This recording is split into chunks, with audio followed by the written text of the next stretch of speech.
नमस्कार, मैं हूं संतोष। सिटी न्यूज वैन रीवा की सायंकालीन समाचार सेवा में आप सबका स्वागत है। पेश हैं आज की मुख्य खबरें। राजनिवास में महंत के द्वारा किए गए किशोरी रेप केस में संजय त्रिपाठी सहित भांजे अंशुल मिश्रा को किया गिरफ्तार। संजय त्रिपाठी ने कहा कि मैं निर्दोष हूं, मुझे मामले में फंसाने की जा रही साजिश।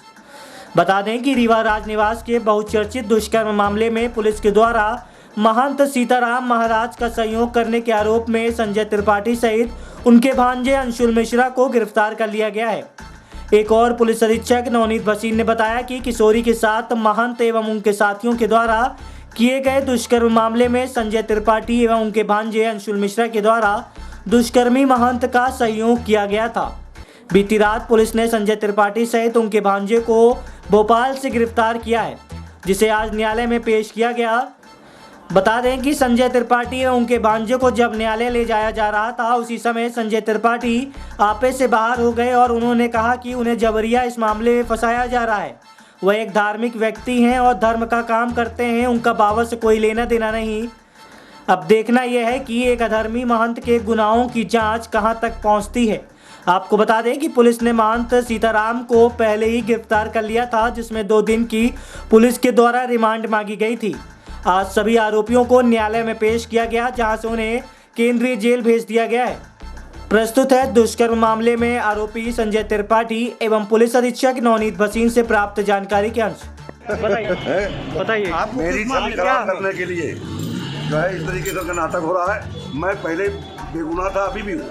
मेरा कोई मतलब बाबा से नहीं। मैं धर्म का पुजारी हूँ और मुझे साधु संतों से मतलब है। आपको क्यों लपेटा जा रहा है? उनको लपेटा जा रहा है, बेमतलब लपेटा जा रहा है। कोई भी नहीं है। और ये जैसे शिवराज सिंह ने बोला कि साहब आईजी वाली उसके कारण हमको लपेटा जा रहा है। मैं 8 साल से शिवराज सिंह के साथ पे हूँ। मैं मुख्यमंत्री के 8 साल से हूँ। मैंने भाजपा साथ दिया, मेरे गाँव चुनाव में था, चुनाव में था। मेरी ऐसी आरोपी पकड़े गए हैं, क्या पूरा मामला था, किस तरीके से संज्ञान आया था?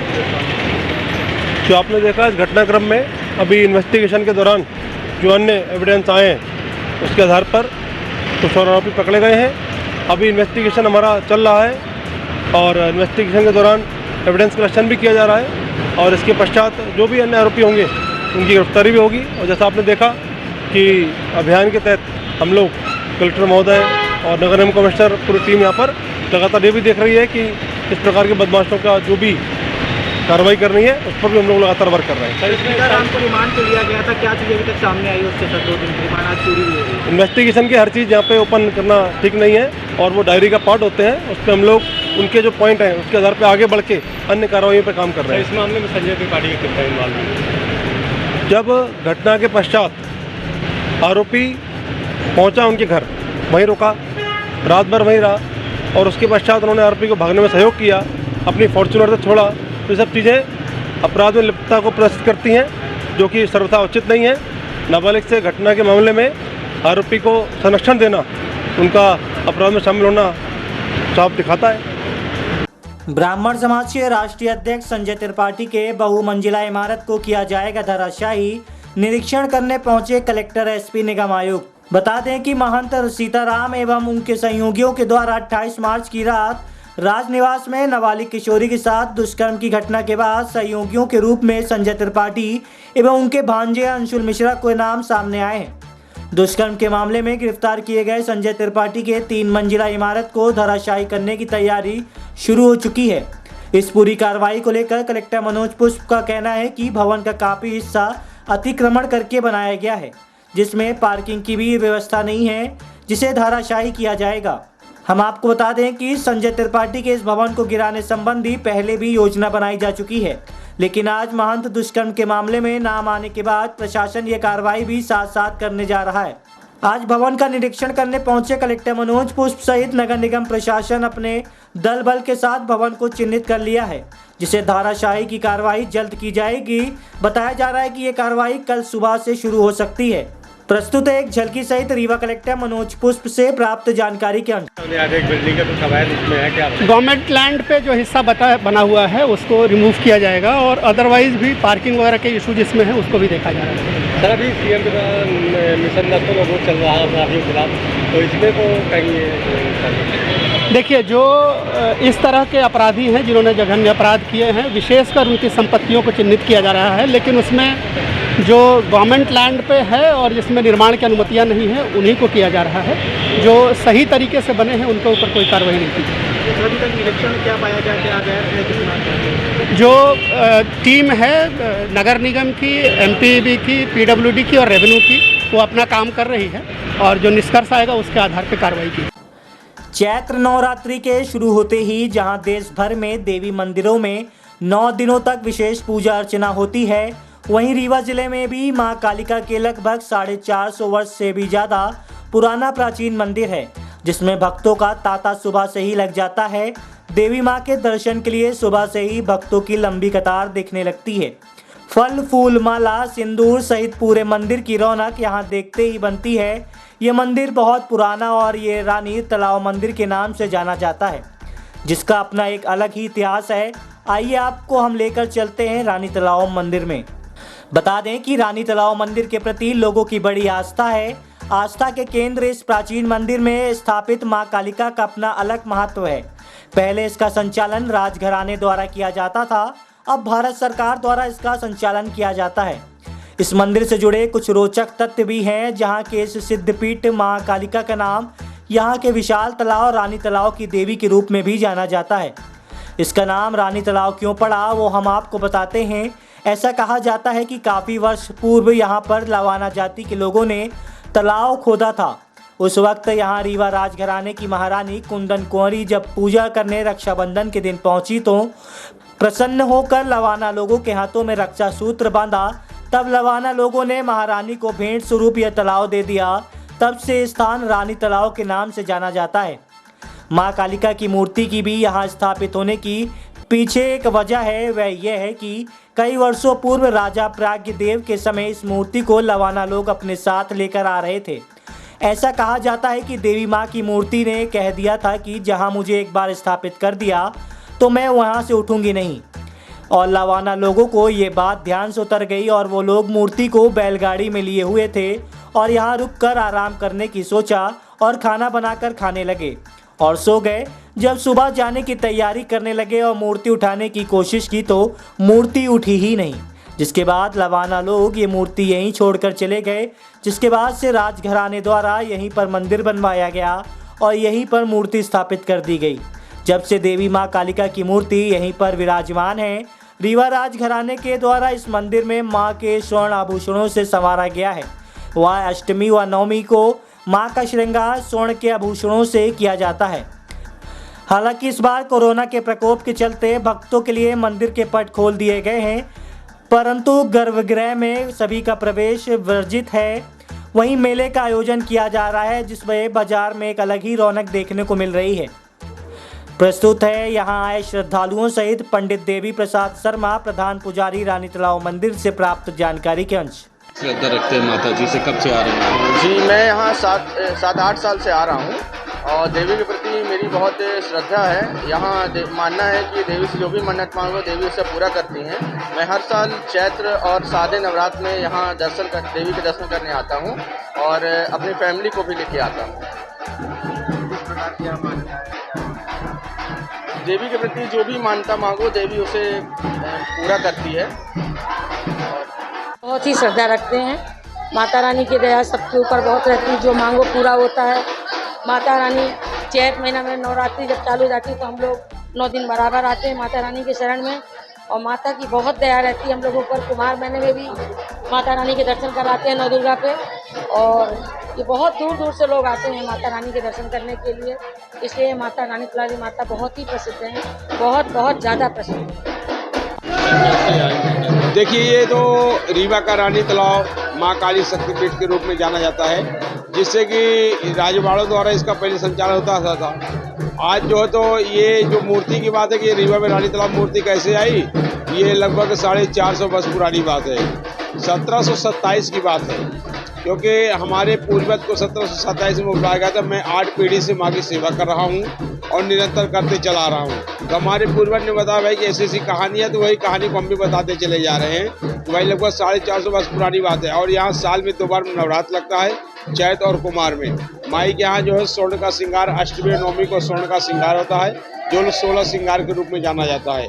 यहाँ जो है लोगों की श्रद्धा का जो केंद्र बना हुआ है, इतना तगड़ा बना हुआ कि यहाँ बाहर से बम्बई, कलकत्ता, रीवा, हर जगह से लोग यहाँ पहुँचते हैं। आज ही जबलपुर, कटनी के लोग, बहुत लोग यहाँ पहुँचे हुए हैं भीड़ में, क्योंकि आज प्रथम शैली पुत्री का माँ का जन्म हुआ है। तो आज महाआरती की गई है और इसके बाद जो यहाँ निरंतर भीड़ चल रही है और रात की जो है 11 बजे तक यहाँ भीड़ निरंतर चलती रहेगी। और यहाँ आस्था केंद्र और यहाँ जीप भी चढ़ाते हैं, बकरे भी चढ़ाते हैं, ये सब माई के यहाँ चढ़ाते हैं। मूर्ति जो लवानों द्वारा लाई गई थी, लवानों द्वारा लगाई थी, जो लवानों द्वारा व्यापारी कहलाते थे पहले जमाने में। तो वो जो थे मूर्ति इमली के बाद छोड़ के चले गए। इसके बाद जो तो राजाओं द्वारा इसके निर्माण करा गया। बुलडोजर मामा के आदेश के बाद एक और बड़ी कार्रवाई। शातिर बदमाश विजय पटेल के 2 मकानों पर प्रशासन की चली जेसीबी। बता दें कि अपराधियों के खिलाफ मुख्यमंत्री शिवराज सिंह चौहान के तीखे तेवर देखने के बाद अब प्रशासन एक के बाद एक अपराधियों के मकान जमींदोज करने में लगा हुआ है। महंत सीताराम दास के ऊपर हुई कार्रवाई के बाद अब उसके साथियों सहित अन्य अपराधियों पर कार्रवाई की गाज लगातार गिर रही है। सिटी कोतवाली थाना क्षेत्र के रतेरा के समीप विजय पटेल के मकान में प्रशासन ने बुलडोजर चला दिया है। बताया जा रहा है कि विजय पटेल के ऊपर पॉक्सो एक्ट सहित दर्जन भर मामलों का अपराधी है। विजय पटेल के पिता इंद्र पटेल के नाम पीएम आवास आवंटित कराया गया था, जिसके बाद उसी स्थान पर करोड़ों रुपए का आलीशान मकान बनाया गया, जिसे प्रशासन अब अवैध संपत्ति मान रहा है। आज प्रशासनिक अधिकारियों सहित नगर निगम एवं पुलिस का अमला मौके पर मौजूद रहा, जहां अवैध रूप से बनाए गए आलीशान भवन को धराशायी करने की शुरुआत कर दी गई है। बताया जा रहा है कि मकान बड़ा होने के कारण इसे डायनामाइट से उड़ाने की प्रक्रिया 2 दिन बाद की जाएगी। कार्रवाई में नायब तहसीलदार यतीश शुक्ला के नेतृत्व में की गई, जिसमें CSP 2 मनोज वर्मा, नगर निगम के जोनल प्रभारी AP शुक्ला सहित भारी संख्या में पुलिस बल मौजूद रहा। इस दौरान नगर निगम के द्वारा चौतरफा मकान पर कार्रवाई शुरू कर दी गई है। प्रस्तुत है नगर निगम के जोनल प्रभारी AP शुक्ला एवं CSP 2 मनोज वर्मा से प्राप्त जानकारी के अंश। आज ये कार्रवाई की जा रही है गिराने की, क्या पूरा मामला था, किस तरह की शिकायत मिली? इसकी शिकायत ये है कि ये गलत जानकारी देके प्रधानमंत्री आवास का स्वीकृत करा लिया था, जबकि ये सक्षम थे। इसके प्रधानमंत्री आवास ग्राउंड फ्लोर बना लिया, पैसे लेके 2 लाख रुपए इनको मिला है, उसको निरस्त कर दिया गया है जब ये संज्ञान में आया। और इनको रिकवरी की नोटिस भी दी गई है कि जो 2 लाख रुपए इन्होंने गलत जानकारी के आधार पर प्राप्त कर लिया है, नगर निगम में वापस जमा करके रसीद प्राप्त करें, नहीं तो उसको रेवेन्यू रिकवरी की नियम से इनको रिकवर किया जाएगा। अब रहा ऊपर का निर्माण, इन्होंने कोई बिल्डिंग परमिशन नहीं ली, अपने मन से इन्होंने पूरा बना लिया। पहले भी एक आध बार इनको रोका गया था, मौके पे आके काम रोका गया था, लेकिन उन्होंने न माना और पूरा बना लिया है। तो ये अवैध निर्माण है, एक्चुअली बिना परमिशन के निर्माण है, बिना। ये इंद्रलाल पटेल के नाम से है। अब ये आपराधिक प्रकरण की जानकारी हम नहीं दे पाएंगे, पुलिस विभाग बताएगा आपको। क्या पूरा मामला? एक आरोपी हैं विजय पटेल, पिता इंद्रलाल पटेल। इनके खिलाफ एक थाने में 12 अपराध पंजीबद्ध हैं, जिसमें महिलाओं से छेड़छाड़, अवैध हथियार, मादक पदार्थों के कार्रवाई, लोगों को धमकी देना, लोगों के घरों में घुसकर बलात्, गुंडागिर्दी करना। नगर निगम के द्वारा ये चिन्हित किया गया है, जिस पर यह कार्रवाई अतिक्रमण गुंडा ध्वस्तीकरण के अंतर्गत कार्रवाई जारी है। कितने अपराध दर्ज है सर? एक कोतवाली थाना क्षेत्र में 12 अपराध मिले, अन्य थानाओं में और अभी जानकारी ली जा रही है। 12 अपराध कोतवाली के पाए गए हैं और इसमें 354 के भी अपराध हैं, जिसमें महिलाओं से छेड़छाड़ के पॉस्को एक्ट में फरार है। पॉस्को एक्ट में वर्तमान में फरार है। और जो मकान बनाया गया है, ये भी, इसमें भी मादक पदार्थों का तस्करी के संबंध में जानकारी प्राप्त हुई थी। अभी आरोपी गिरफ्तार हो गए। आरोपी वर्तमान में पॉस्को एक्ट में फरार है। रमजान रहमत, बरकत, भलाई और मगफिरत का महीना 3 अप्रैल से शुरू होगा माह रमजान। बता दें कि शहर काजी रीवा मुफ्ती मोहम्मद मुबारक अजहरी ने बताया कि 2 अप्रैल को अगर चांद नज़र आ जाता है तो इसी रात से तरावी की नमाज शुरू हो जाएगी और 3 अप्रैल को पहला रोज़ा होगा। चांद न दिखने की सूरत में 3 अप्रैल से पहली तरावी और 4 अप्रैल को पहला रोज़ा होगा।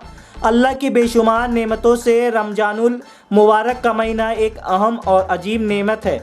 इसी महीने से लोहे महफूज से आसमान की जानिब कुरान उतारा गया। इसी महीने में रहमत और जन्नत के दरवाजे खोल दिए जाते हैं और जहन्नम के दरवाजे बंद कर दिए जाते हैं। शैतान को कैद कर दिया जाता है। माह रमजान का हर लम्हा अल्लाह की खास रहमतों और बरकतों से भरपूर है। इस महीने में अर्ज व शवाब बहुत ही बढ़ा दिया जाता है। नफल का सवाब फ़र्ज के बराबर और फ़र्ज का सवाब 70 गुना कर दिया जाता है। बल्कि इस माह में तो रोज़ेदार का सोना भी इबादत में शुमार किया जाता है। अर्श उठाने वाले फरिश्ते रोज़ेदारी की दुआ पर आमीन कहते हैं। प्रस्तुत है शहर काजी से प्राप्त जानकारी के अंश। सबसे पहले मैं अपनी तरफ से सभी लोगों को आने वाले रमज़ान शरीफ की मुबारकबाद पेश करता हूँ। और जैसा कि मालूम है कि रमज़ान का महीना चाँद देखकर ही शुरू होता है और बल्कि सारे इस्लामिक महीने चाँद से ही शुरू होते हैं। तो आज चूँकि 28 तारीख़ है शाबान की, कल 29 तारीख़ होगी, तो मुमकिन है कल अगर चाँद नज़र आता है तो कल से तरावी शुरू होगी और परसों से पहला रोज़ा होगा। और अगर चाँद नहीं नज़र आता है कल तो फिर परसों यानी 3 अप्रैल से तरावी शुरू होगी और 4 अप्रैल को पहला रोज़ा होगा। रमज़ान शरीफ में ख़ास तौर पर सभी मुसलमान भाई जो है 30 दिन का रोज़ा रखते हैं और तरावी अदा होती है ईशा की नमाज़ के बाद। ख़ास तौर पर मस्जिदों में भीड़ भाड़ रहती है। 5 वक्त की नमाज़ लोग जमात से अदा करते हैं। इफ़्तार और सहर वगैरह में भी इज्तिमा होता है, लोग इकट्ठे होते हैं, साथ में इफ़्तार करते हैं। और इन दिनों में ख़ास तौर पर गरीबों की मदद करना, सदक़े करना, लोगों की मदद करना रमज़ान शरीफ में ख़ास ये इबादत होती हैं। और इस महीने में शैतान को कैद कर दिया जाता है। नेकियों का सवाब ज़्यादा बढ़ा दिया जाता है, यानी नफिल का सवाब फ़र्ज़ के बराबर और फ़र्ज़ का सवाब 70 गुना बढ़ा दिया जाता है। जहन्नम के दरवाज़े बंद हो जाते हैं, जन्नत के दरवाज़े खोल दिए जाते हैं। इस महीने में ख़ास तौर पर तमाम गुनाहों से बचना और इबादत में मसरूफ़ रहना। महीने के अक्सर हिस्सों में यानी सुबह से शाम तक और शाम से सुबह तक के वक्तों में जो भी वक्त हो उसमें इबादत और कुरान की तिलावत, दुरूद पाक की कसरत और अल्लाह की बारगाह में इस्तिग़फ़ार किया जाता है। आप जानते हैं कि इसके पहले हमारे यहाँ चूँकि कोविड-19 का जो माहौल था वो सारी दुनिया में ही था। इस वजह से लोग अपने घरों में रहकर सहरी इफ्तार और नमाज़ वगैरह करते थे। लेकिन चूँकि इस मरतबा आप शासन की तरफ से भी थोड़ी सी छूट है सभी धार्मिक मामलात में, इसलिए मुसलमान भाई भी मोहब्बत और अखलाक के साथ मस्जिदों में नमाज़ अदा करेंगे, इफ्तार वगैरह करेंगे। लेकिन फिर भी एहतियात करें और एहतियात के साथ अपने मस्जिदों में नमाज़ पढ़ें, तरावी की नमाज़ अदा करें। अपने मुल्क में अमन व सुकून के लिए ख़ास तौर पर दुआ करें। और कोविड-19 का जो भी माहौल थोड़ा बहुत अभी है, जो लोग बीमार हैं उनसे दुआ करें कि अल्लाह ताला उनको शिफा अता फरमाए और पूरी दुनिया से और हमारे मुल्क से जल्द अज जल्द कोरोना वायरस ख़त्म हो जाए। आज की खबरों में बस इतना ही। कल हम आपसे फिर मिलेंगे कुछ नई खबरों के साथ। तब तक के लिए हमें इजाज़त दीजिए। नमस्कार।